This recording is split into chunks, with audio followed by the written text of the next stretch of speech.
요즘 그 미국 전기차 시장 성장세가 좀 둔화된다, 이런 소식 때문에 관련 기업들 걱정이 많습니다. 그런데 오늘 저희가 같이 볼 자료를 보면요. 이런 분위기 속에서도 상대적으로 그 영향에서 좀 자유로운 2차 전지 소재 기업이 있다, 이런 분석이 나왔습니다. 바로 LNF입니다. 네, 오늘은 바로 이 LNF에 대한 최신 리서치 보고서 요약본을 가지고 내용을 좀 깊게 파보려고 합니다. 이걸 통해서 현재 시장이 LNF를 어떻게 보는지, 또 회사의 핵심 성장 동력은 뭔지 좀 명확하게 알아보는 시간이 될 것 같아요. 특히 보고서에서 제일 중요한 부분이죠. 투자 의견하고 목표 주가, 이게 어떻게 바뀌었는지, 또 왜 그런 판단을 했는지 그 근거를 좀 파고 들어볼 거고요. 구체적으로는 요즘 계속 얘기 나오는 미국 전기차 시장 둔화 우려랑 LNF는 어떤 관계인지, 그리고 또 새롭게 기회로 떠오르는 에너지 저장 장치 ESS 사업 가치는 어떻게 보고 있는지, 여기에 좀 집중해서 보겠습니다. 자, 그럼 한번 시작해 볼까요? 보고서에서 일단 가장 눈에 띄는 건 역시 투자 의견이랑 목표 주가입니다. 투자 의견은 기존의 매수, 바이 의견을 그대로 유지했어요. 근데 목표 주가는 기존 11만 원에서 18만 원으로 대폭 올렸습니다. 자료 나온 시점 주가가 2025년 11월 6일 기준으로 12만 7,700원이었으니까 현재 주가 대비 한 41% 정도 더 오를 수 있다, 이렇게 본 거네요. 2차 전지 소재 섹터 안에서는 여전히 최선호주 탑픽이라는 의견도 그대로고요. 네, 목표 주가가 이렇게 단번에 10% 이상 확 뛰어오른 건 이건 분명히 주목해야 할 부분입니다. 이게 시장 분석가들이 LNF의 어떤 미래 성장 가능성, 여기에 대해서 이전보다 훨씬 긍정적으로 보고 있다, 뭐 이런 강력한 신호로 읽을 수 있겠죠. 게다가 보고서는 여기서 한 발 더 나가서 단기적으로 있을 수 있는 주가 변동 요인까지 짚어주면서 투자 전략을 제시하고 있어요. 그게 바로 BW, 신주 인수권부사채 물량이 시장에 나오면 주가가 잠깐 조정을 받을 수 있는데 오히려 이때를 매수 기회로 삼아라, 이런 조언까지 하고 있습니다. 이거 뭐 단기적인 수급 이슈일 뿐이지 기업의 본질적인 가치와는 상관없다, 이런 시각에 깔려 있는 거죠. 상당히 구체적인 전략 제시까지 있네요. 근데 목표 주가 산정 방식 자체에도 변화가 있었다는 점, 이게 좀 흥미로운데요. 기존 방식 말고 SOTP, 우리말로는 부분 가치 합산 방식을 새로 썼다고 하는데, 이렇게 평가 방식을 바꾼 이유가 뭘까요? 보고서 설명을 보면 그 이유가 상당히 명확합니다. LNF의 사업 구조를 좀 더 현실적으로 반영하기 위한 걸로 보여요. 핵심은 이겁니다.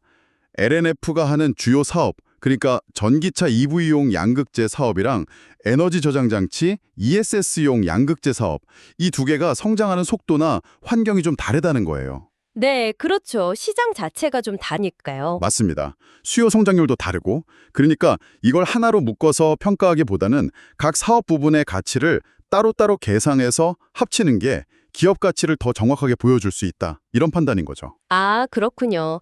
각 사업의 특성을 딱 고려해서 더 정교하게 가치를 보겠다, 이런 거네요. 그럼 구체적으로 각 사업 부문 가치는 얼마로 봤나요? 네, 보고서에서는 SOTP 방식으로 해서요, EV용 하이니켈 양극재 사업 가치를 약 5조 원으로 평가했습니다. 그리고 이제 새로 중요하게 떠오르고 있는 ESS용 LFP, 리튬 인산철 양극재 사업 가치는 약 1.6조 원으로 산정했고요. 이렇게 딱 나눠서 보니까 각 사업이 전체 기업 가치에 얼마나 기여하는지, 그리고 또 어떤 사업에 더 큰 잠재력이 있는지, 이걸 좀 더 명확하게 알 수 있게 되는 거죠. 특히 그 ESS 사업 가치를 별도로 1.6조 원이나 인정한 건 이 분야 성장성에 대한 기대가 상당히 높다는 걸 보여주는 거라고 할 수 있습니다. 자, 그럼 이제 이 보고서가 목표 주가를 이렇게 확 올린 핵심 근거, 투자 포인트들을 하나씩 자세히 보겠습니다. 첫 번째 포인트가 상당히 재밌는데요. LNF가 국내 2차 전지 소재 기업 중에 거의 유일하게 북미 전기차 시장 수요 둔화 위험에서 비교적 자유롭다, 이런 분석이에요. 다들 미국 시장 걱정하는데 이런 분석이라니 좀 의외인데, 이게 어떻게 가능한 건지 좀 더 깊이 보죠. 네, 이 분석의 핵심 근거는 LNF의 주요 고객사인 테슬라, 그리고 테슬라의 북미 시장 배터리 공급망 구조에 있습니다. 보고서를 보면요, 현재 테슬라가 미국 안에서 만들고 파는 전기차에 들어가는 배터리는 파나소닉이 100% 공급하는 구조예요. LNF가 뭐 파나소닉 통해 간접적으로 들어가는 물량도 있겠지만 주력은 다른 지역, 다른 배터리 형태라는 거죠. 아하. 따라서 만약에 미국 정부 보조금 정책이 축소되거나 없어져서 미국 내 테슬라 판매량이 예상보다 안 좋다 하더라도 LNF의 직접적인 실적 타격은 다른 경쟁사들보다 제한적일 수밖에 없다. 이런 논리입니다. 아, 그러니까 LNF가 북미 시장 리스크에 직접 노출된 부분이 상대적으로 적다. 이런 말씀이시죠? 네, 맞습니다. 그럼 다른 국내 배터리 셀 제조사나 소재 업체들은 상황이 다르다는 건가요?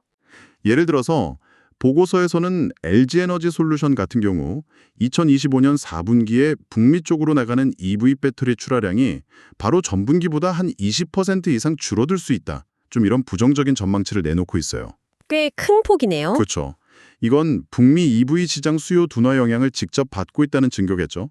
근데 이와는 반대로 LNF가 주로 공급하는 걸로 알려진 테슬라향 원통형 배터리, 이게 주로 유럽이나 중국 쪽 모델에 들어가는 걸로 추정되는데 이 출하량은 같은 기간 동안 오히려 전분기 대비 15% 늘어날 걸로 예상하고 있습니다. 와, 같은 시기에 한쪽은 줄고 다른 쪽은 늘어난다니 상당히 극명한 대비네요. 네, 이 구조적인 차이가 LNF 실적의 어떤 안정성을 뒷받침하는 중요한 요인이 된다. 이렇게 볼 수 있는 거죠. 결국 LNF의 실적 성장을 이끄는 주력 시장은 미국이 아니라 유럽이랑 중국, 그리고 기타 지역이다. 이렇게 이해하면 되겠군요. 정확합니다. 보고서는 LNF의 주력 시장인 유럽과 중국 상황을 꽤 긍정적으로 보고 있어요. 유럽 같은 경우는 일부 국가에서 전기차 보조금 지급이 중단되거나 줄었지만 앞으로 다시 재개될 가능성이 있다는 점을 언급하고 있고요. 또 중국 시장에서는 테슬라가 가격 경쟁력을 높인 새 모델들, 예를 들면 모델 Y 롱레인지 후륜구동 버전이나 부분 변경된 모델 Y3 같은 걸 내놓으면서 판매가 잘 될 가능성이 높다고 예측합니다. 아, 신차 효과도 있겠군요. 그렇죠. 즉 북미 시장의 불확실성에도 불구하고 LNF는 유럽과 중국이라는 두 개의 큰 축에서 안정적인 수요를 확보하고 있다. 이런 분석입니다. 이게 바로 미국발 EV 쇼크 우려 속에서도 LNF가 상대적으로 선방할 수 있다고 보는 핵심 이유인 거죠. 네, 미국 시장 리스크는 좀 피해가면서 다른 주요 시장에서는 기회를 잡고 있다. 이런 분석이 상당히 설득력 있게 들립니다. 자, 그럼 이제 두 번째 투자 포인트로 넘어가 볼게요. 아까 SOTP 방식으로 가치 평가할 때 따로 떼서 1.6조 원 가치를 인정받았던 바로 그 사업. ESS용 LFP 양극재 사업입니다. 이 부분이 왜 이렇게 중요한 투자 포인트로 부각되는 걸까요? 여기서부터 이야기가 정말 흥미로워집니다. ESS용 LFP 사업이 주목받는 배경에는요, 최근에 가시화되고 있는 글로벌 공급망 재편 움직임하고 정책 변화가 있습니다. 보고서에서 구체적인 법안 이름을 딱 명시하진 않았지만 OBBA 법안이나 MSACR 같은 규정들을 언급하는데요. 이게 맥락상 보면 미국의 인플레이션 감축법 IRA 관련 세부 규정들, 예를 들면 해외 의료기관 FOC 규제라든지 생산세 공제 AMPC 같은 거랑 관련된 걸로 해석이 됩니다. 아, IRA 관련 정책들이군요. 네. 이런 정책 변화 때문에 북미 지역에서 생산되거나 특정 조건을 만족하는 배터리 또 소재에 대한 수요가 폭발적으로 늘고 있어요. 특히 에너지 저장 장치, ESS 분야에서 이런 경향이 아주 뚜렷합니다. 정책 변화가 새로운 시장 수요를 막 만들어내고 있다는 거군요. 근데 왜 이런 상황이 LNF한테 특히 유리한 기회가 된다고 보는 걸까요? LFP 양극재 하려는 기업들 여럿 있을 텐데요. 바로 LNF의 선제적인 투자와 실행 속도, 이 두 가지 때문입니다.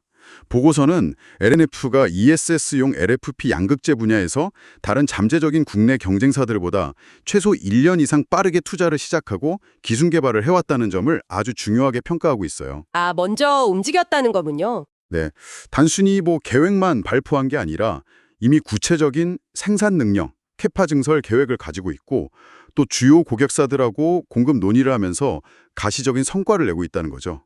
그렇기 때문에 현재 시점에서 앞으로 한 2, 3년간의 ESS 관련 실적, 그러니까 생산량이나 고객 확보 같은 걸 구체적으로 추정하고 그 가치를 평가할 수 있는 거의 유일한 국내 2차 전지 소재 업체다. 이 점을 강조하고 있습니다. 그냥 LFP 시장 진출한다. 이런 선언적인 의미를 넘어서서 실제 사업화 속도에서 경쟁사들보다 한 발 앞서 있다는 점이 핵심이군요. 맞습니다. 이걸 좀 더 큰 그림에서 보면 LNF가 시장의 변화, 특히 지정학적인 요인에 따른 공급망 재편이라는 이 거대한 흐름을 정확히 읽고 먼저 움직여서 새로운 성장 동력을 확보했다. 이런 의미가 되는 거죠. 특히 배터리 원가에서 양극재 비중이 굉장히 높은데 현재 LFP 양극재 시장은 중국 기업들이 거의 장악하고 있거든요. 그렇죠. 대부분 중국산이죠. 근데 IRA 같은 규제 때문에 배터리셀 고객사들은 어떻게든 중국산 소재 의존도를 낮추고 싶어 해요. 바로 이 탈중국 니즈가 LNF에게는 엄청난 기회가 될 수 있다는 분석입니다. 기술력하고 양산 능력을 갖춘 비중국계 LFP 양극재 공급사로서 거의 독보적인 위치를 먼저 차지할 가능성이 높다는 거죠.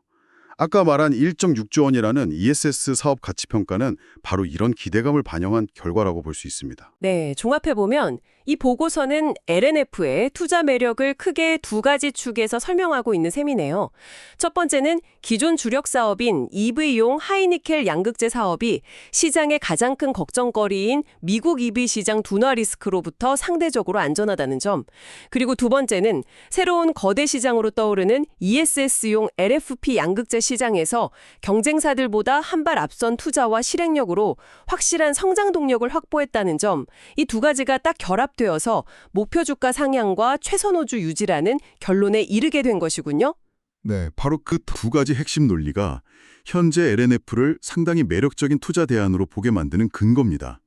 시장의 우려 요인, 그러니까 미국 EV는 최소화하면서 새롭게 열리는 기회, 즉 ESS LFP나 탈중국 같은 기회는 적극적으로 잡는 그런 전략적인 포지셔닝이 돋보인다는 평가죠.